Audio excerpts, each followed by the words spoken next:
You hear that?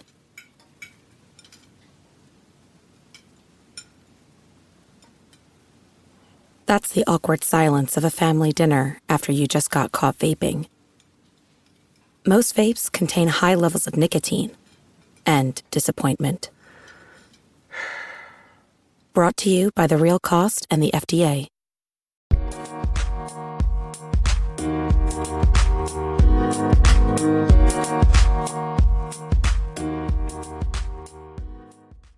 Alright, what's up guys? Welcome to another episode of the TMossBoss Show. And in today's episode, what I wanted to talk on is the gaming industry over? Pretty much, I personally think it's over. And the reason why I say that is because when PlayStation 2 and the Xbox came out, perfect. Like, that was like prime, like you're on top of the world, like king of the hill, everything that you can possibly think of. PlayStation 2 era, Xbox era, prime gaming. Prime gaming. Like, it wasn't the online stuff, it wasn't you gotta download games, none of that stuff. Prime gaming. Then it went up a notch when the Xbox 360s and the PlayStation 3s came out. And then it seemed like that when the Xbox Ones and then the PlayStation 4s came out, that's when it kind of started declining. And now it seems like with the PlayStation 5s and when the Xbox Series X, they're trying to make these games like PC games, and they're not. Like, if you play games on the PC, you're fine. You ain't got to worry about nothing. The only thing that you just got to worry about is having to keep constantly upgrade your PC. Alright? That's like one of the main reasons why I don't really want to get into PC gaming, but I know eventually I will have to, is because you're constantly having to upgrade. You know, and it might not be as much as it is like with the Xboxes and the PlayStations, but still, like, at a certain point in time, you're gonna have to upgrade. Because at one point in time, I remember back in 2015, 2016, there is these graphic cards and processors. They were like the best ones. And now they came out with these much more better ones. I'm like, yeah, bro.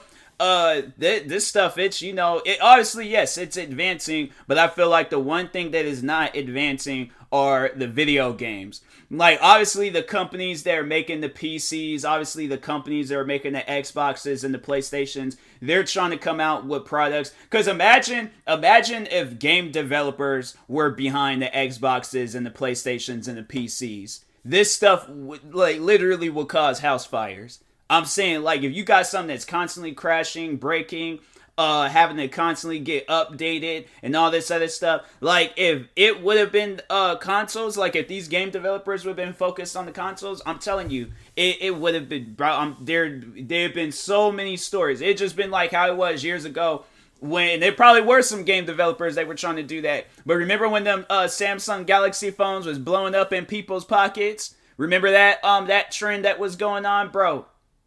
I'm telling you, that's honestly what I think what would happen if these game developers, if they decide that they're going to go out their way and make a console. That's why they're trying to go on something that's, it's obviously it's difficult for them, but they're going to go at something a little bit more easier.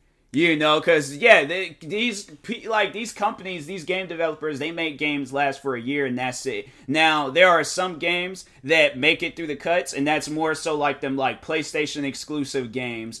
Other single player games, you know, like if it's games like that, okay, cool, but games like Call of Duty, they make it to where those games only last for a year. After that, next one, mainly focused on that one. And it's always has been like that, but it seems like that now that you're making these games that requires more attention. And you're giving it Xbox 360 and PlayStation 3 attention. No, you need to give it Xbox Series X or S and PlayStation 5 attention.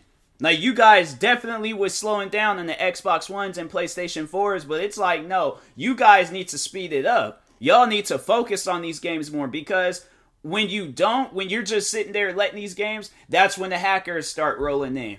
That's when, you know, people start losing interest in these games. That's why you guys are getting, 2 stars or, less when the game is initially released.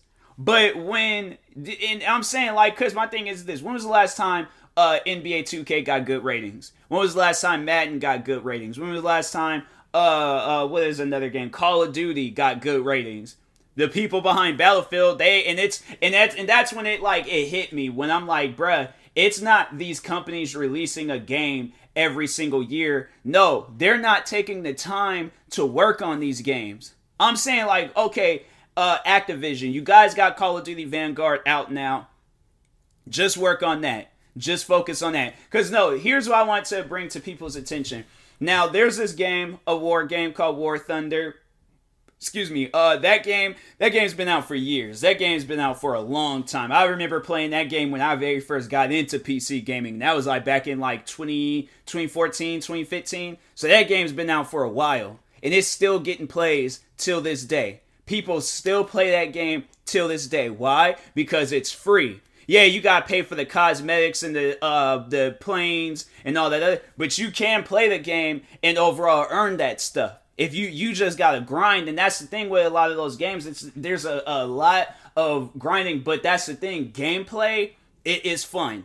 Like, that's the one thing I remember when I very first got into like PC gaming, and when I started playing War Thunder. War Thunder, that game was amazing. I would sit in my room, right? I would sit in my room. I'll be downstairs. I'll be anywhere in my house with my laptop, with my Xbox controller, because I was one of those people. But no, actually, no, that's what I remember what I was doing for a while. I was using the little mouse pad on the laptops. I wasn't even using an actual mouse. I was using the mouse pad, and that's how I was playing that game. But guess what? I was still having fun. Now, that game right there, that's a good game. Warframe, that's a good game.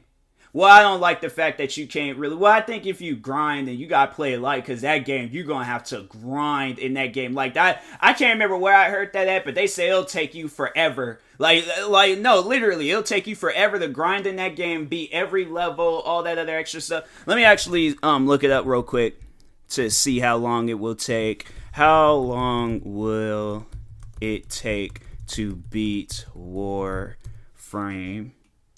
It'll take roughly 50 hours or more to do it, but completing those missions are the key to doing everything fun in Warframe along the way as you come to grip with Warframe system. Wait a minute. I remember I saw how many hours does it take. So there's like how long it'll take to beat Warframe. The estimated time to complete all 39 Warframe achievements is 200 plus hours. The estimate is based on I could have sworn I remember I seen something. Okay, hold on. There's like this post from 2016. So there's like complete, it's definitely defined, Fish and Curry storyline. What is these people? I'm just going to go ahead and say at least 5 days. Where did I read? I remember I saw somewhere they was all like, it would take you freaking a lifetime to beat that game. And I'm like, bro, people, see, that's why you can't listen to everybody on the internet. They'll say stuff and you're like, what are you talking about, bro? But anyways, but no, games like that, I remember playing Warframe. Warframe was amazing. What are some other games that's, see, and that's the thing, PC games, the developers, they take time on those games. They work on those games. They actually, no, they're trying to come out with a game that's going to trend and it's going to be good at the same time. Look at the one video game Among Us. Now, it might have taken some time for that game to blow up and get to where it was, like, it was peaking, like, you know, the gaming community and stuff, but it did. Eventually, people was all over that game, playing it nonstop. I had friends of mine that was, that I would play Call of Duty with. It is so weird when you got friends that you're playing Call of Duty with, reaching out to you saying, hey, you want to play Among Us? Like, nah, forget zombies, forget multiplayer. Let's play Among Us. Do you know how crazy that is? Like, I'm saying, like, that game peaked. And then that's the problem. That's the issue with these games, is that they get to console, and then after that, there's like a gap, or there's something that's missing from when a PC game goes to console. When a PC game goes to console, it flops. It's horrible. It's not good. It gets bad ratings. People are saying, like, this isn't the PC version. There's the one game. No, I'll never forget, because it was a coworker of mine's. We called him Jim Bob. That was his nickname. Not even lying. Like, no, everybody, I think, because so his actual government name, there's another person there that worked, and they worked in, like, similar areas and stuff at the cafe. So it was like, you call for one, and they both look. So to eliminate the issues, we decided we were going to call him Jim Bob. So anyways, my coworker Jim Bob, cool dude too. But No, there's this one game he played a lot of, and there's this video game called 7 Days to Die. Now, I remember when that game came out on PC, because at that time it was like all these different survival games was coming out. You had DayZ coming out, because originally DayZ was a mod for this other somewhat like it's a military survival game, but it's called Arma. I'm pretty sure people know of that game. But yeah, Arma 2 had this mod, and it was the DayZ mod, and it was the zombies and stuff. So at that time, DayZ came out, 7 Days to Die came out. I believe The Forest had came out around that time. What are some other H1Z1? Dang, what's the one game? Rust. There were so many different survival games coming out. But anyway, 7 Days to Die, that was like another like zombie survival game and stuff. And I don't think it was completely just zombies. There were some, I remember I got attacked, I think it was by like a dog or something in that game. But anyways, no, they still work on that game till this day. They still do like updates and all that other different stuff, because that game had been in the early access for the longest. And that's one thing, I had to say about some of those like games on Steam, like in early access and all of that. No, there are developers that just get lazy, and that's why I'm like, okay, those developers, those people that do that to their games, no, they do not need to transition that game over to console, because that game had been in early access. And I'm trying to think, is it still in early access? Let me check real quick, because if it is, I'm like, yeah, them developers do not care. So 7 Days to Die, let's see here on Steam, open world, blah blah blah. Oh, so it's not in early access anymore. Well, at one point in time, that game was in early access for like, freaking years, bruh. Years. Because I got into PC gaming when I was like in 2015. And yeah, it was like, so I was like about like 19. I was about like 19, 20 well, no, I think I was 19, 18 or 19. But anyways, no, that game had been in like early access for so long. Like I even remember when GemBot, when he started, it was still in early access, and that was like maybe like 2017, 2018. And so it was like years later, a few years later, it's still in early access. And I can't remember when exactly that game got out of early access, but I remember playing the console version, and I was like, bro, this game is not appealing. This isn't a game that I want to continue playing. This is not a game that I find fun. And the only reason why I would play is to play with GemBot. That was it. But other than that, I'm like, he ain't going to be wanting to play this game 24/7. Eventually, he's going to want to move on and play something. And after that, I'm like, then there's no reason to even play. So I look at the long-term time, quality time I'm going to spend with this game. And if I don't see myself playing this game, if I don't see myself making videos out of this game or doing whatever, it ain't going to be a fun game, alright? And that's the same with DayZ. That's the same with all those survival games. All of those survival games did eventually come out on on console, and they all flopped. They all failed. DayZ came to console, it flopped. Rust came to console, it flopped. 7 Days to Die came to console, it flopped. I think The Forest was okay. Like I don't remember really hearing too much about The Forest, but I'm pretty sure the console version wasn't all that good either. I mean, I did play it, but I didn't play a whole lot of it. But anyways, but no, like a lot of those like survival games, and a lot of just PC games in general, when they come to PC or go to console, they don't do as good. Now, I think it has something to do, like, when they're using, like, the different developers, because there's probably developers, they specialize only in PC, then there's others that specialize in console, and then they try to, copy and paste. But I'm like, that's the issue. You can't do that. You can't do that, a copy and paste a PC game to console, because it's not going to work out. And I think that's why a lot of developers, they abandon ship, because they're like, okay, well, we don't know what the issues are. We're trying to figure it out. We're coming out with these bugs. We're coming out with these patches. We're coming out with these updates. We don't know what to do. So we're just going to abandon ship. And that's what overall the developers did with 7 Days to Die. They just abandoned ship, stopped working on the game, stopped putting out updates. So there's all these bugs, there's all these issues, there's all these problems with this game, and the game just got abandoned. And I think it has something to do with the company that was behind that game being bought out. So overall, like, they, nothing could overall like work out with that game anymore. And I'm like, nah, that's stupid. You usually should buy everything. Don't just buy the title of the company and then not buy the games that come along with it, and you just leave this game being abandoned, and people are going out and buying this game, and it's not even being updated. It's not fun. It's not good. So I'm saying, like, no, it's stuff like that where it's like, if a game, that's why I've always been outspoken about this, where I'm like, if a game is getting like 3 stars or less, no, the game needs to either get 4 or 5 stars. because that shows that the developers, they put in work for that game to earn that number. That wasn't no game where it was like, oh, it's just getting 4 or 5 stars for whatever. Like, no, it's because the developers put in work and they want nothing but the best for that game. But when games are getting like 3 stars or less, I don't care if it's like people are saying that the 3-star game is good. No, that game needs to get either 4 or 5 stars, just so it shows that it's like, okay, we mean business when we're out here spending $60 on NBA 2K. No, $69.99 on NBA 2K or Madden. And you're like, we're buying these games for what? They're not good. You guys aren't doing the stuff that we want in this game. The controls are laggy. It's not even a playing game. It's a casino game. I've always said that about that game. It's always been considered a casino. I've always considered it a casino game. People might not want to consider that, but I'm like, who's putting money into that game? Look at when KSI was putting thousands of dollars, bruh, into FIFA. I want to see if there's like a website or something. How much money KSI put into FIFA? It's KSI Network. How much does YouTube earnings? Nah, make money from FIFA coins. Nope. So they almost like, that's like a question I'll probably have to ask KSI the day if or when I ever meet him and stuff.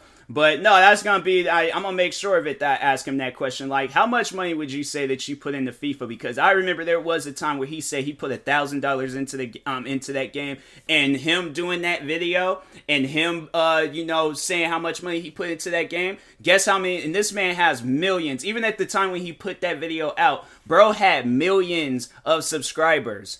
Okay, a lot of people in the FIFA community. So guess what they're going to do when they see him? He just bought the latest FIFA. He's doing these videos with FIFA.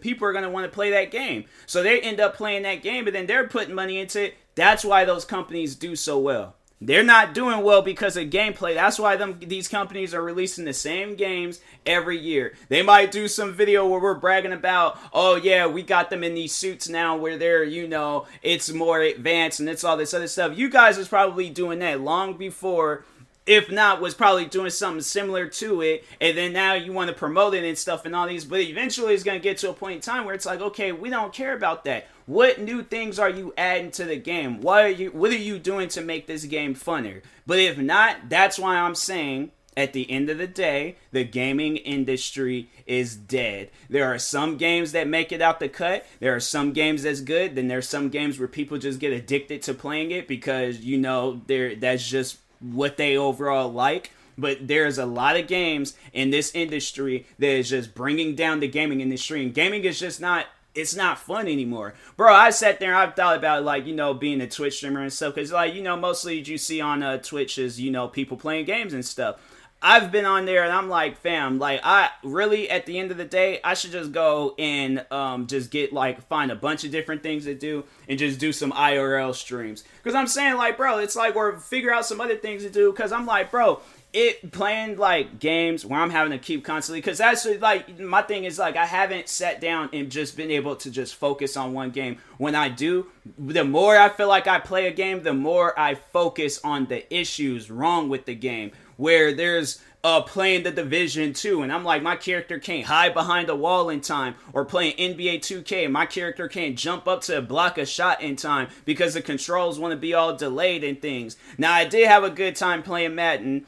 I'm trying to think. I think it was, I think I had a okay time playing FIFA too, but that's the thing. I'm not trying to keep constantly every year buying those games. And that's the one upsetting thing about FIFA and Madden is that so for those that don't know, I have the Xbox Series X, which means with the Xbox Series X, I don't think they have it where you can buy gold on there. You gotta buy the Xbox Game Pass months, or it's something like that. I don't know. But anyways, so yeah, you're getting into that, and what comes along with it is the EA Play. They have nothing but old games. The new Battlefield game, I think they don't own Crysis anymore. I think that's when they remastered those games and re-released it. It wasn't through EA, it was through a different company. But Battlefield, that's still behind EA. What are the other games? Madden and FIFA and every other, all the latest EA games that came out this year, not available. NHL, what are some other games? Yeah, they're not available on the EA Play. So I'm out here, and then what? They'll have it where it's like maybe a $10 discount or a $7 discount. And I'm like, bro, like, no. My thing is, if I had, that's like if Netflix is like, oh, you can watch our movie, but you're gonna have to buy it, and but you know, because you're a subscriber, we'll knock $10 off. I'm still paying the monthly fee. Like, I don't think you guys fully understand. Like, I'm still paying like the monthly subscription for EA Play and for the Xbox Game Pass. I should be able to get, like, you know, all the latest games that's coming out, especially if it's a game behind your company, not the old games. That's like this. Yeah, they're making sure that you get to watch like Back to the Future for free, but the latest if they were to like come out with a remake of Back to the Future or some Netflix, they charge you. They're like, oh yeah, you can watch the original one for free, but you'll have to, everybody has watched that movie 100 million times, but the brand new one where it's, you know, all this like fancy stuff that's going on in the movie, no, you're gonna have to pay for that. People that are subscribed to Netflix would be outraged by that if they had to buy a movie and it's like, I'm already paying for the subscription, so why not have it, you know, come along with the subscription? Like, I don't get that, you know, like to me that just doesn't, you know, make any sense. So that's why I'm like, you know, EA, I've always have considered them a scamming company, because I remember back during my Xbox 360 days, there was their one game, Skate 2, and I had bought that game digitally. I did not buy that game on a physical copy. I did not buy that game on disc. I bought that game on a digital version on my Xbox. So I remember I played that game, made a video of it, raging, calling the company out, saying that they're a scamming company and all this other stuff. I think, me personally, I'm like, maybe it's just one of my conspiracy theories, but I personally think that an executive at EA saw me do that video and they managed to pull some strings and they really was going to have me buy that game again. So no, I went to go, because that was the thing on the Xbox 360. When you bought a game, you could just go to the Xbox game store, go over that game. So let's say, for an example, if I had bought Black Ops digitally, right? I go and buy Black Ops digitally, have a little rage quit moment, delete the game, and I'm like, dang, you know what? I want to play the game again. Go turn on my Xbox, go to the game. They have it already been purchased, download again, and I download it for free, not purchasing nothing. No. EA, they wanted me to buy Skate 2 all over again, so that's what I did, and that's overall, I'm all like, you know what I always did if I was going to delete that game or delete any other game, and they were going to try some stuff like that, and no other game had did that. It was only Skate 2 that did that, because I bought so many Xbox games digitally, but I had to go through my download history and see all the different, or I think it was either the download history or the purchase history. But overall, I was like, I had to go through like a history thing to see the games that I bought. And I was like, oh, well, there it is, Skate 2. I'm like, yeah, so I don't know why they're having me pay for this game again. I'm like, yeah, that Xbox Game Pass, they just got so many different games on there that they can sell, but I don't know. That's what I did here, was that there's like a copyright thing going on with games, and so I'm like, maybe, I don't know, but definitely right now the gaming industry is dying, because it's a lot of companies out there that just wants to make money. They're not releasing these games to have people you know, have fun and all that stuff. No, they're releasing these games because they want people to overall just feed them money, give them more money. These multi-million and billion-dollar companies, you still need our money after years of me, for some people, middle school or elementary, middle school, high school, college days, adult years. I'm saying, like, you got people there literally my age, 25 years old, that has been playing your guys' games, been heavily invested into them ever since I was a child, and you still need my money till this day? Nah. My thing is this. And to compare the gaming industry to a musician, right? Let's compare Madden to or NBA 2K to Jay-Z, because I know there was that one year where Jay-Z had came out with an he was like an executive producer, I believe, behind an NBA 2K game. But Anyways, Jay-Z, an artist that has been we've been listening to him since he was since we were kids, right? We've been listening to him since like what, he came out in the 90s, so since then, right? So we've been listening to him all this time. He'd come out with an album every once in a while and stuff. And that's like, okay, so let's say like, you know, he does that. He comes, or, you know, just like with the gaming industry, he comes out with a game every once in a while. Then there's Jay-Z coming out with he saved that money. He invested into the studios. He invested into his music. He invested into others, you know, to like keep him on like top of the like king of the hill and stuff. 2K on the other hand, they're still having, my thing is this. I feel like between the two companies, if Jay-Z were to stop making, you know, money from his music, right? Like, or let's just say he were to have like no more income, like that, the, you know, it's like for 1 year, he has no income. He's not making any money from his music, basketball, nothing. Like it's just zero. Every month, every day, every second, he's making $0 and 0 cents. I feel like Jay-Z will be able to still survive, all right? Not because he has Beyonce on the side. No, because this man has saved his money. This man's all like, okay, well, you know, I know what to do. Like, I've been in situations before where I wasn't making a whole lot of money. 2K, on the other hand, it just seems like with them, they're like, no, we've been thinking about this since the early days. All we want to do is make money. And I feel like if they were to go a year without making money, 2K would have to, like, shut down the company. No, 100%. They would have to shut down the company, probably be charging people an arm and a leg. They'll probably charge people $1,500 for a 2K game. I'm saying, like, they only care about the money. They do not care about gameplay. If they did, they would take all this, like, money stuff out where we gotta give them coins on top of, and just have it where we're just focused on the game. Like, nah, they're like, you know what? No, you're gonna be investing into this game every year, every day, whether you like it or not. So, yeah, that's all I see with companies like them. But anyways, other than that, I think I've talked on everything. I don't know. If I think of some more stuff, I'll probably do a part 2 to this. But yeah, for now, I do believe that the gaming industry is dying. So if it's not dying, it's definitely dead. Okay, like if it's like I'm checking a pulse, it's very, very faint. All right. So, but anyways, and that being said, I will talk to you guys later. Thank you guys for watching and or listening. If you're viewing this on YouTube, make sure you like and subscribe. And if you're viewing this on the podcast streaming service, make sure you follow or subscribe however it's set up. Make sure you subscribe to one of my 38 YouTube channels. Follow me on Twitter, TikTok, Twitch, and Instagram at TMossBoss. And make sure you follow my Facebook page at TMossBoss fan page. And if you're purchasing any tickets from SeatGeek, make sure you use my promo code TMossBoss. It will knock $20 off your first purchase. And make sure you use my Epic Games promo code TMossBoss. And yeah, in the meantime, I will talk to you guys later. Thank you guys for watching and or listening, and peace.